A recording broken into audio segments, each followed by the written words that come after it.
Ya Allah, tambahkanlah ilmu pengetahuanku dan berilah aku kefahaman.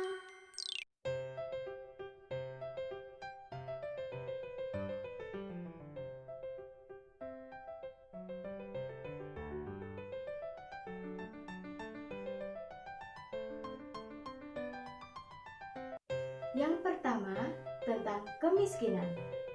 Tahukah adik-adik apa itu kemiskinan atau miskin? Kemiskinan pasti ada di setiap negara. Miskin atau kemiskinan adalah orang yang punya pekerjaan tetapi tidak cukup untuk menghidupi dirinya. Orang yang miskin masih lebih beruntung daripada orang fakir. Mengapa demikian? Karena fakir adalah orang yang tidak mempunyai pekerjaan dan tidak bisa menghidupi dirinya. Orang fakir atau miskin sama-sama termasuk dalam golongan kemiskinan. Dan adik-adik, jika kita tidak ingin tergolong dalam kemiskinan, kita harus mampu mengubah diri kita dengan cara bekerja keras, tekun, serta pantang menyerah dan ulet dalam mencari penghasilan. Orang miskin biasanya tidak mempunyai rumah, pakaian, makanan, dan penghasilan yang layak. Rumah orang miskin sering tidak baik bagi kesehatan karena rumah mereka biasanya terbuat dari karton atau kardus dan terkadang juga rumah mereka terbuat dari bahan seadanya. Dari segi pakaian pun juga sama, mereka tidak mempunyai cukup uang untuk membeli pakaian yang layak. Makanan pun tidak memenuhi 4 sehat, 5 sempurna. Bahkan, mendapatkan sepiring nasi mereka harus bekerja sangat keras. Oleh karena itu, berbagai penyakit pun mudah menyerang. Penyakit merupakan masalah besar bagi orang miskin karena biaya ke dokter dan harga obat sangat mahal bagi mereka.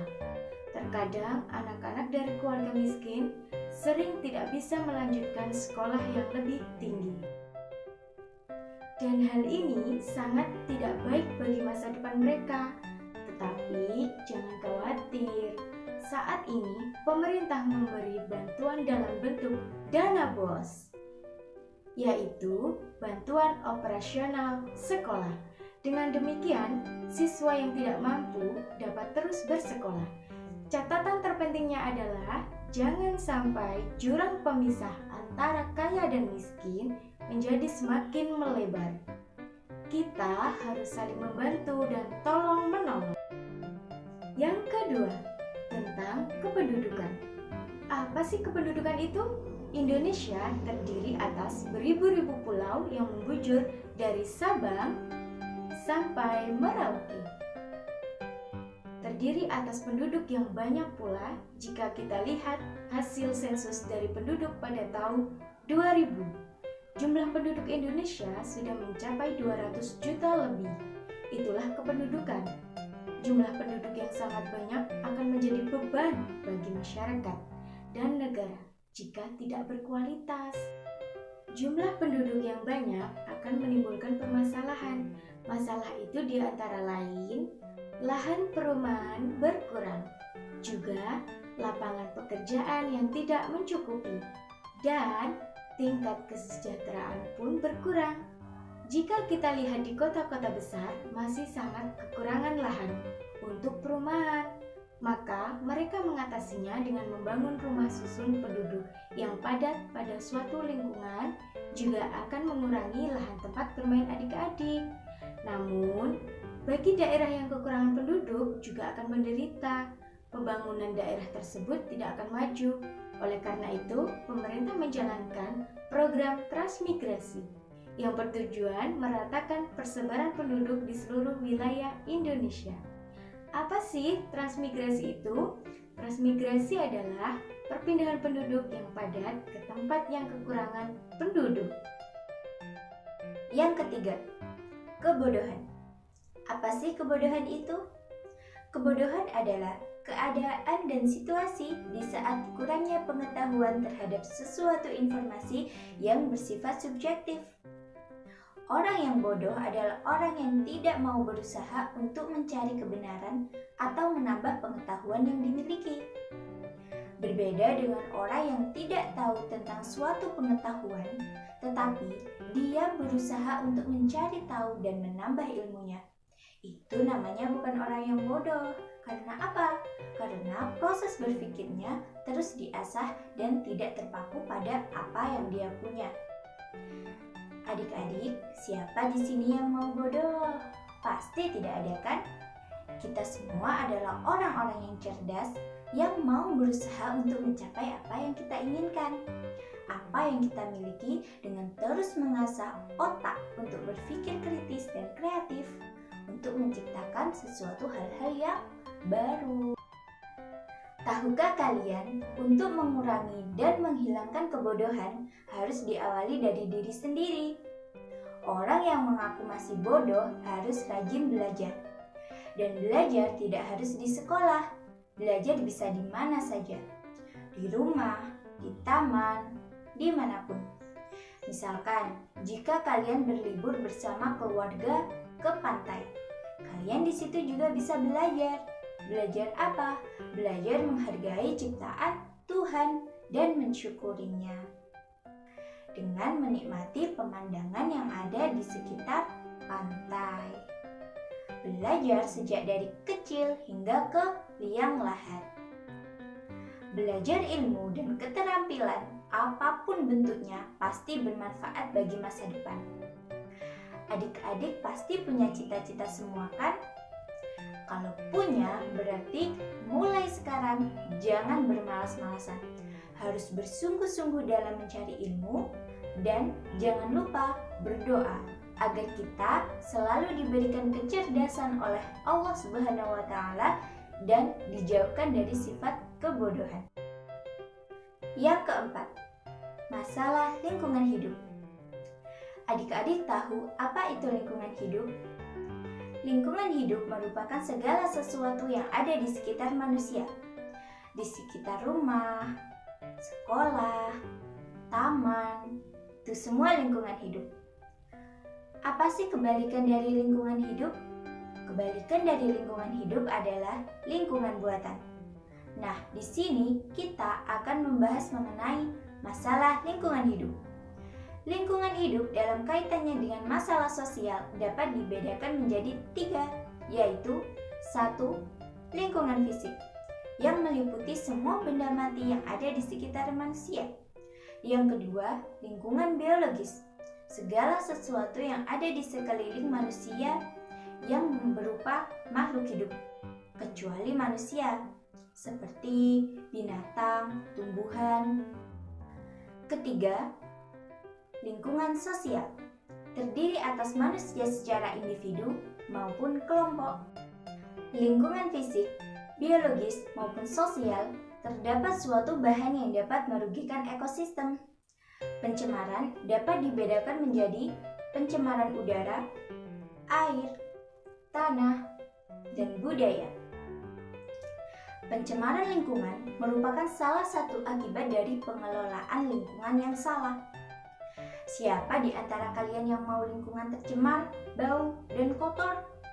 Pasti kebanyakan manusia ingin agar lingkungan nyaman, aman, hijau, dan bersih, serta tidak tercemar. Kalau dilihat saat ini, banyak terjadi pencemaran di sana-sini, seperti penumpukan sampah di sungai. Kalian tahu apa akibat dari itu? Pasti mengakibatkan banjir kan? Karena apa? Karena sungai apabila terjadi penumpukan sampah, dia akan menggenang, tidak akan mengalir seperti biasanya. Limbah di pabrik juga banyak sekali yang mengabaikannya. Karena apa? Karena kurangnya kesadaran masyarakat dalam mengelola lingkungannya. Siapa yang rugi? Pasti kembali pada manusia sendiri. Bagaimana agar lingkungan hidup tidak tercemar? Nah, hal itu tergantung kepada yang mengelola. Oleh karenanya, kesadaran mengelola lingkungan harus kita miliki dan kita laksanakan dengan sebaik-baiknya. Sebagai seorang pelajar dan generasi bangsa, kalian juga harus ikut berkontribusi dalam menangani masalah sosial ini. Dimulai dari hal kecil, misalkan jika adik-adik melihat sampah seperti bungkus jajan, bungkus permen, langsung ambil dan buang di tempat sampah. Karena meskipun begitu, sangat bermanfaat untuk kebersihan lingkungan. Ayo adik-adik, kita sama-sama bahu-membahu menciptakan lingkungan yang aman dan bersih, agar hidup kita nyaman dan tentram. Yang kelima, tentang kejahatan. Apa adik-adik tahu apa itu kejahatan? Kejahatan merupakan suatu perbuatan yang sangat merugikan orang lain. Kejahatan ini meliputi perampok, begal, koruptor, pembunuhan, dan masih banyak kejahatan-kejahatan yang sangat meresahkan semua orang. Di seluruh negara termasuk Indonesia tidak lepas dengan hal kejahatan. Pasti kita akan menemukan tindakan kejahatan yang ringan seperti mencuri dan kejahatan yang berat seperti membunuh. Lalu, bagaimana kita menemukan kejahatan itu ringan atau berat? Yuk kita belajar untuk melihat dampaknya.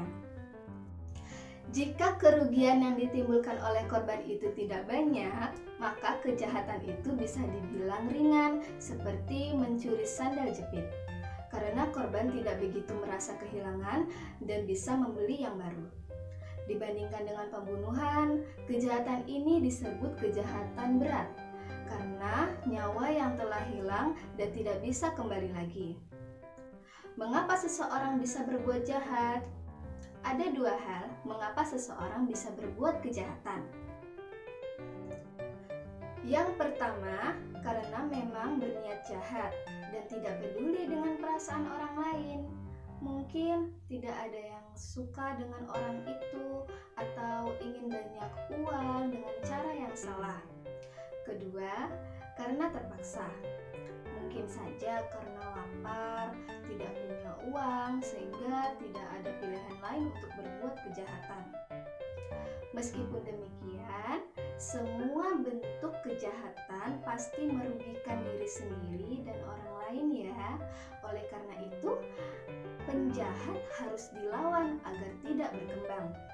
Nah, adik-adik, ada beberapa yang dapat kita lakukan untuk melindungi diri dari orang yang akan berbuat jahat. Yang diantaranya, jika di sekolah, yang pertama, jangan menerima makanan atau minuman dari orang yang belum kita kenal. Yang kedua, berteriaklah bila orang itu berbuat sesuatu yang membuat kamu merasa tidak nyaman. Yang ketiga, jangan menggunakan perhiasan yang berlebihan ya. Jika di rumah, yang pertama, selalu kunci rumahmu pada saat orang tuamu tidak ada di rumah.